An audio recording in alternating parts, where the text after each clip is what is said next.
everyone. இன்னைக்கு நம்ம எதை பத்தி பார்க்க போறோம் அப்படினு பாத்தீங்கன்னா இன்கிரிடியன்ட் பத்தி தான் பார்க்க போறோம். ஏன் இந்த இன்கிரிடியன்ட் பத்தி நம்ம தெரிஞ்சுக்கணும் அப்படினு கேட்டீங்கன்னா இன்கிரிடியன்ட் பத்தி தெரிஞ்சதுனா உங்களுக்கு நீங்க ஸ்கின் கேர் ப்ராடக்ட் எது வாங்குறதா இருந்தாலும் like sunscreen, moisturiser, face wash எது வாங்குறதா இருந்தாலும் உங்க ஸ்கின் டைப்க்கு எந்த மாதிரி ப்ராடக்ட்லாம் யூஸ் ஆகும் அதெல்லாம் தெரிஞ்சுக்கிட்டு நீங்க வந்து பயப்படாம வாங்கலாம். அதுக்காக தான் இந்த இன்கிரிடியன்ட் பத்தி தெரிஞ்சுக்கிறது. வாங்க டாபிக் உள்ள போலாம். What is ingredient? An ingredient is any substance used to make a skincare product. நம்ம ஸ்கின்கேர் ப்ராடக்ட்க்கு யூஸ் பண்ணுற பொருட்களை எல்லாத்தையும் தான் நம்ம வந்து இன்க்ரீடியன்ட் அப்படின்னு சொல்லுவோம். இந்த இன்க்ரீடியன்ட் வந்து 2 டைப்ஸ் இருக்குது. ஒன்று ஆக்டிவ் இன்க்ரீடியன்ட், இன்னொன்று இன்ஆக்டிவ் இன்க்ரீடியன்ட்ஸ். ஃபர்ஸ்ட் நம்ம ஆக்டிவ் இன்க்ரீடியன்ட் அப்படின்னா என்னன்னு பார்க்கலாம். What is active ingredients? An active ingredient is an ingredient that produces a specific intent and effect on the skin. உங்க ஸ்கின்ல வந்து ஸ்பெசிஃபிக்கான ப்ராப்ளத்தை வந்து கியூர் பண்றதுக்கு இந்த ஆக்டிவ் இன்கிரிடியன்ட்லாம் வந்து உங்களுக்கு யூஸ் ஆகும். அதாவது நீங்க வாங்குற ப்ராடக்ட் லைக் மாய்ஸ்சரைசர், சன்ஸ்கிரீன் நீங்க எது வாங்குறதா இருந்தாலும் உங்களோட ஸ்கின் கன்சர்ன், அதாவது உங்களுக்கு வந்து ஆக்னி இருக்கு, இல்லை பிக்மெண்டேஷன் இருக்கு, இந்த மாதிரிலாம் இருக்கு அப்படின்னா நீங்க அதுக்கேற்ற மாதிரி ஒரு ப்ராடக்ட் வாங்கினீங்கன்னா உங்களுக்கு வந்து அதுக்கேற்ற மாதிரி உங்களுக்கு இன்கிரிடியன்ட் இருக்கிற மாதிரி நீங்க ப்ராடக்ட் வாங்கினீங்கன்னா அது உங்களுக்கு வந்து நல்லா ஒர்க் ஆகும். அதுக்காக தான் இந்த இன்கிரிடியன்ட் பற்றி தெரிஞ்சுக்கிறது. ஃபார் எக்ஸாம்பிள் சாலிசிலிக் ஆசிட் வந்து ஆக்டிவ் இன்கிரிடியன்ட். இது வந்து எதை க்யூர் பண்ணும் அப்படின்னு பார்த்தீங்கன்னா ஆக்னி இருந்தால் அதை க்யூர் பண்ணும். விட்டமின் சி வந்து பிரைட்டிங் அண்ட் ஆன்டி ஆக்சிடென்ட். ரெட்டினால் வந்து ஆன்டி ஏஜிங். ரெட்டினால் வந்து இன்கிரிடியன்ட், ஆன்டி ஏஜிங் வந்து உங்களோட ப்ராப்ளம் அதை வந்து க்யூர் பண்ணும். இப்போ நீங்கள் வந்து இதை தெரிஞ்சுக்கிட்டு இப்போ அதில் என்னென்ன மாதிரி இன்க்ரீடியன்ட்ஸ் தெரிஞ்சுக்கிட்டிங்கன்னா உங்களுக்கு என்ன ஸ்கின் ப்ராப்ளம் இருக்குன்ட்டு நீங்கள் ஈஸியாக கண்டுபிடிச்சி அதுக்கேற்ற மாதிரி ப்ராடக்ட் வாங்கிக்கலாம். அதுக்காக தான் இதை பற்றி நீங்கள் தெரிஞ்சுக்கிறது ரொம்ப இம்பார்ட்டன்ட் சொன்னேன். நெக்ஸ்ட் இன்ஆக்டிவ் இன்க்ரீடியன்ட் அப்படின்னா என்னென்னு பார்க்கலாம். What is inactive ingredients? And inactive ingredients does not directly treat your skin concern. இது வந்து நம்ம ஸ்கின்னை வந்து டைரெக்டாக ஸ்கின் கன்சர்ன், அதாவது ஸ்கின் ப்ராப்ளத்தை வந்து டைரெக்டாக க்யூர் பண்ணாது.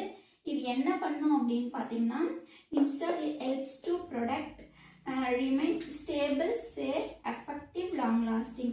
இது வந்து நம்ம யூஸ் பண்ணுற மெயினான இன்க்ரீடியன்ட்ஸ் இருக்கு இல்லையா, அந்த ஆக்டிவ் இன்க்ரீடியன்ட்ஸ் அதை வந்து ஸ்டேபிளாக வச்சுக்க, சேஃப் அண்ட் எஃபெக்டிவாக வச்சுக்க, ரொம்ப லாங் லாஸ்டிக்காக வச்சுக்க யூஸ் பண்ணுறது எதுன்னு பார்த்தீங்கன்னா இந்த இன்ஆக்டிவ் இன்க்ரீடியன்ட்ஸ்.